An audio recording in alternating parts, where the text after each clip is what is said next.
Effie, my mother-in-law, told me that if I didn't go on the trip she planned, I wouldn't be considered part of the family anymore because I married her son, Cody. She wanted Cody to agree with her. I stopped Cody from saying anything and agreed to go on the trip to avoid conflict. Effie said marrying someone like me, who she thought was inexperienced, was a hassle. She warned that if I didn't come, she would consider divorcing Cody and would teach me things her way. I was fed up with her rude comments. Little did I know, this trip would be the last one with my in-laws. My name is Liliana, and I'm 32 years old. I own a small app development company, which I really enjoy. My husband, Cody, is 37, and he works at a bank. We both love our jobs and often talk about them for hours. Cody understands and supports my work, and we share household chores. Even though we've been married for 4 years, we don't have children yet because we're focused on our careers. But we both like kids and hope to have some in the future.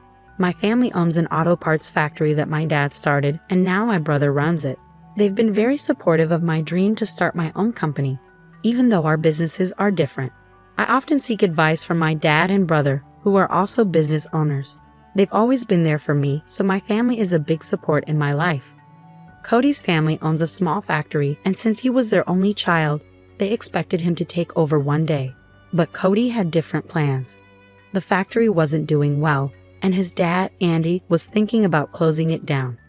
Running a small factory is tough these days. When Cody was young, he often overheard his dad talking to bankers on the phone.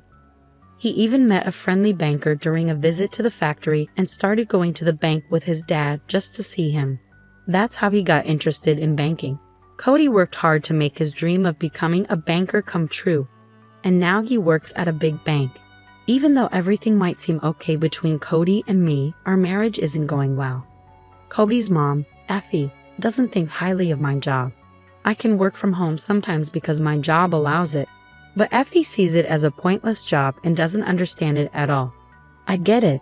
It's hard for our parents' generation to understand jobs like mine. Even though my job isn't physically demanding, it's still tiring. I always adjust my work schedule around Cody's family's plans so I don't bother them. I don't expect them to get it, but it's frustrating when they think working from home is easy just because my schedule is flexible. Effie disapproves of other things about us too. When we got married, we built our own house between our parents' homes. It takes less than 30 minutes to get to either house. We both work and manage our money separately. We like having our own space and privacy, even as a couple. We each contribute a set amount of money for household expenses every month and save the rest for our future. But Effie doesn't like this lifestyle either. She thinks it's wrong for a couple to keep things private. According to her, family members shouldn't have secrets, and she doesn't think we're a real family because of it. Effie seems to have a problem with me, probably because she really likes her son Cody, and I'm just in her way. Whenever we see each other, she makes mean comments about us not having kids yet. It's a sensitive topic for me, and I'd rather not talk about it. Normally, people avoid bringing up things like that, but Effie keeps mentioning it every time we meet. So, to avoid upsetting Cody, I've been staying late at work on purpose to miss seeing her. Effie has done other surprising things too, but one thing she did really upset me. It was on the day of my best friend's wedding. After the wedding, my friend was moving far away, so we wouldn't see each other as much because of our jobs. I was really excited to celebrate her special day, but a week before the wedding, Andy asked me to go to an important business event. I said no. The only thing more important to me than my friend's wedding would be if a parent was really sick. But that night, something unexpected happened. When I got home from work, my in-laws were at our house. As soon as she saw me, Effie got really mad. "Liliana, what's wrong with you? Saying no to Andy's request is rude. You're married to my son, so you should put family first. Your refusal is not okay. You need to think about what's important," she yelled at me. Cody was there too, but he didn't say anything. After finding out that the reception Andy asked me to attend was crucial for the future of the company, I understood the seriousness of the situation. But to me, my best friend's wedding was just as important. I explained to Effie, "I get what you're saying, but my best friend's wedding means a lot to me, and I don't want to miss it. Plus, I don't even work for Andy's company." Even Cody joined in, saying, "Can't you make an exception this time? This is really important for the company's survival." "I'm going to, and it's a family effort. We can make it up to you for missing the wedding. It's a family crisis. Can't you help us?" I was shocked to hear Cody say that. He knew how excited I was about the wedding. Then Andy added, "I understand Liliana's perspective, but this time we really need your help." The atmosphere made it hard for me to refuse. It wasn't just any reception. In the end, I reluctantly agreed to skip my best friend's wedding. I told my friend the truth and explained why I couldn't come. Thankfully, since I had talked to my best friend about my family situation before, she understood. In fact, she was more worried about me. I'm lucky to have such a caring friend. I felt really bad about missing my friend's wedding. But once I made the decision, I had to focus on making the reception a success. On the day of the event, Cody and I got to the venue early and tried to reach Effie, but she didn't pick up her phone for some reason. I started to worry about what to do, but finally, the in-laws showed up just 10 minutes before the reception was supposed to start. I was surprised to see them looking so messy, with untidy hair and wrinkled clothes. I was shocked and asked Effie, "What happened? Why do you look like this? Today's reception is important, isn't it?" She awkwardly replied, "I overslept, Liliana. Just make sure you behave yourself." I was really tempted to snap back with, "I don't need advice from you," but somehow, I managed to keep my cool. I have to give myself credit for staying calm during the reception. Effie, not great at talking politely, made a bunch of rude comments to our guests. She probably thought they were jokes, but their uncomfortable smiles showed they didn't find them funny. As I expected, we didn't get the contract we were hoping for, and the reception was a flop. I couldn't help but think I should have gone to my best friend's wedding instead. I was really angry that I got dragged into such a disaster, messing up my plans and causing problems with the in-laws. What made it worse was that they didn't admit they did anything wrong. They acted like it was the guests' fault for not sealing the deal after such a fancy reception. They said it was a good thing we didn't make a deal with such odd people. I couldn't believe how clueless they were. After that mess, I felt even more uncomfortable around my in-laws and started avoiding them. But there's one thing I can't get out of. Cody's family has this tradition of going on a family trip every year since he was a kid, and they still do it even though we're married now. Since we got married, I've been expected to join these trips, but I always end up doing all the boring stuff: driving, booking hotels, researching places to visit. If I try to say anything about it, I'm shut down with a "don't push it." Even when we visit tourist spots, I often end up staying in a hotel room, missing out on places I'd like to see. Honestly, I really don't look forward to these yearly family trips and secretly hope I might get sick and avoid them. But now, it's time for this year's trip, and despite saying they're short on money, my in-laws insist on a fancy trip like always. They put me in charge of finding a hotel. I planned everything carefully to keep Effie happy since she's always grumbling. Since I don't drink, I'm always the one who ends up driving. But I don't mind because it means I don't have to listen to their conversations. But just before the trip, a crisis hit. I got a call saying my mom had collapsed and was in bad shape. With that news, going on the trip, even for a short while, wasn't an option. I panicked, knowing I needed to see my mom right away. Since it was the day before the trip, I decided to cancel and get ready to go to the hospital. Cody offered to come with me to the hospital, but I said no. It felt like he was suggesting my mom might not make it, and I didn't want to hear that. When Cody and I told Effie we couldn't go on the trip, she got really mad. Effie's words hit me like a ton of bricks. "You're saying you can't go on the trip I planned? If you don't come, you're no longer family. As my son's wife, it's common sense to prioritize the family trip, right?" "Right, Cody," she said, expecting Cody to agree.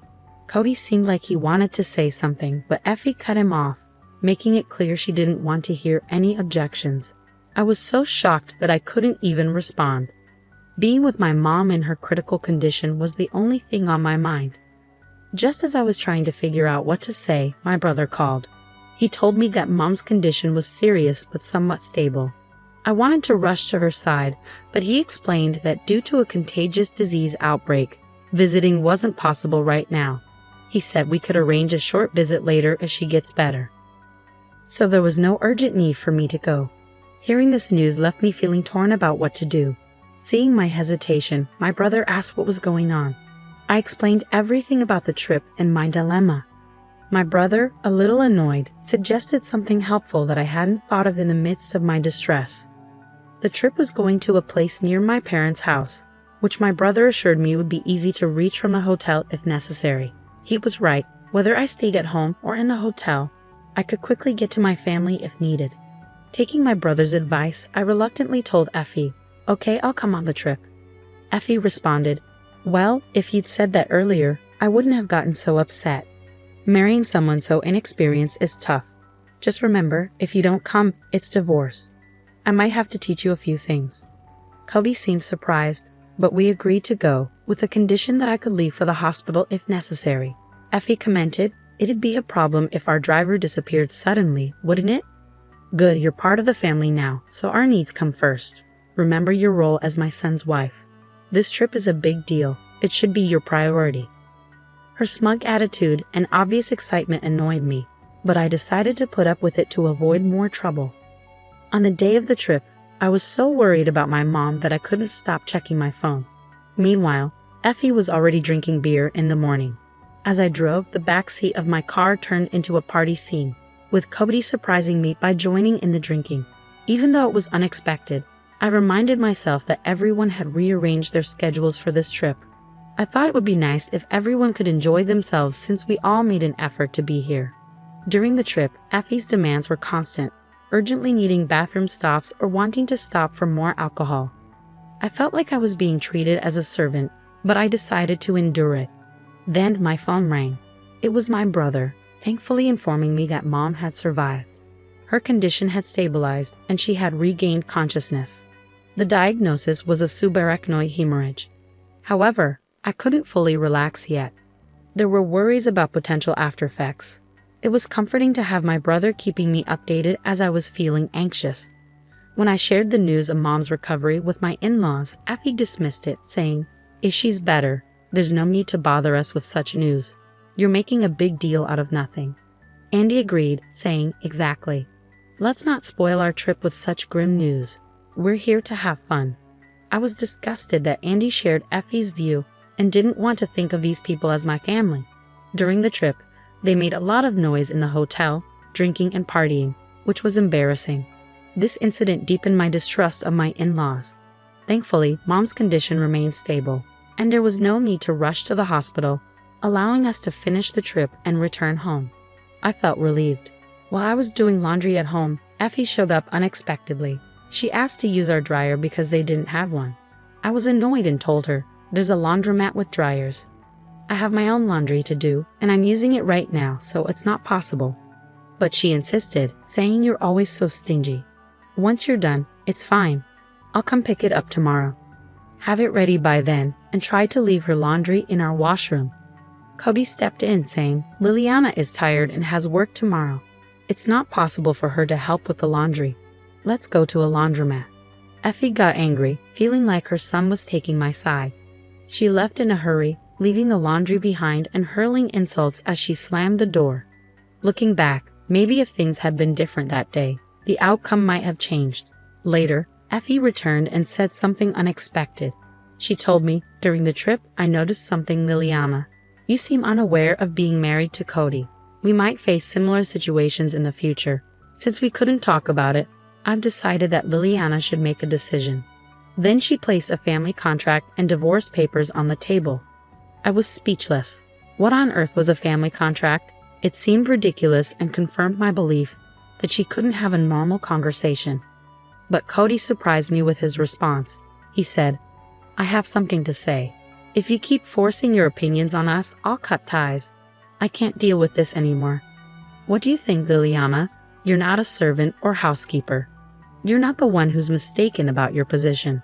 Effie was stunned. Up until now, Cody rarely spoke up against her. It wasn't because he agreed with her, but because he wanted to avoid conflict. After Cody spoke, Effie's anger turned towards me. "You've changed Cody since you married him. He used to be so sweet. It's crazy for him to talk to me like that." "You must have brainwashed him. Turn him back into the old Cody," she accused, confronting me. She believed I had manipulated Cody into defying her. Then, Cody defended me even more. "You're the one doing the brainwashing here.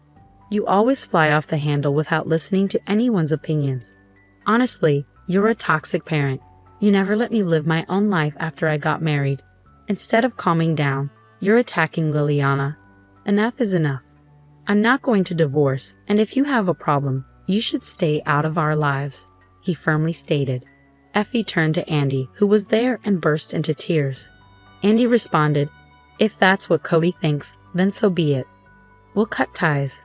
Do as you wish," and left in a huff. I was surprised but relieved that Cody stood up for us like that. Feeling frustrated, I confided in my brother about everything. He became furious and said he couldn't stay silent if they were behaving this way. He decided to take action, which ultimately led to a tragedy in the in-laws' family. It turned out that my brother's company was a client of my in-laws' company. We had kept our family's company name a secret to avoid creating a power imbalance. The in-laws had no idea they were dealing with my family's company, but with things as they were, we couldn't continue like this. Although I had been patient and avoided mixing business and personal matters, it had reached its limit. My brother had been having issues with them not meeting deadlines. You can't cherish those who don't cherish you. I discussed it with Cody before talking to the in-laws, and he agreed. Cody also said he had had enough.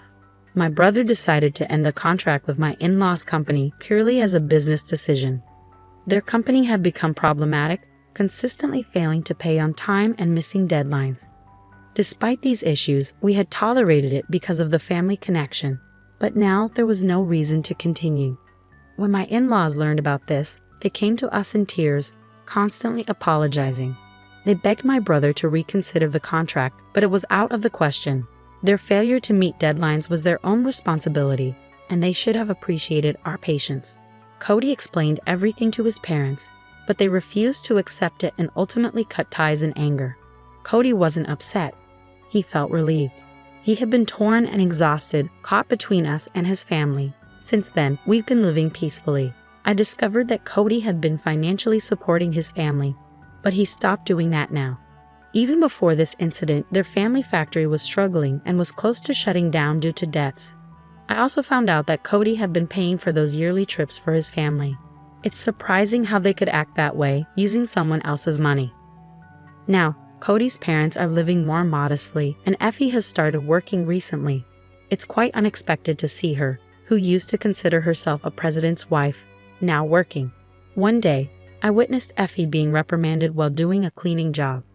Although I initially felt it might be karma, I couldn't help but feel sorry for her. Perhaps through this experience, she'll learn about the realities of life and hopefully change for the better.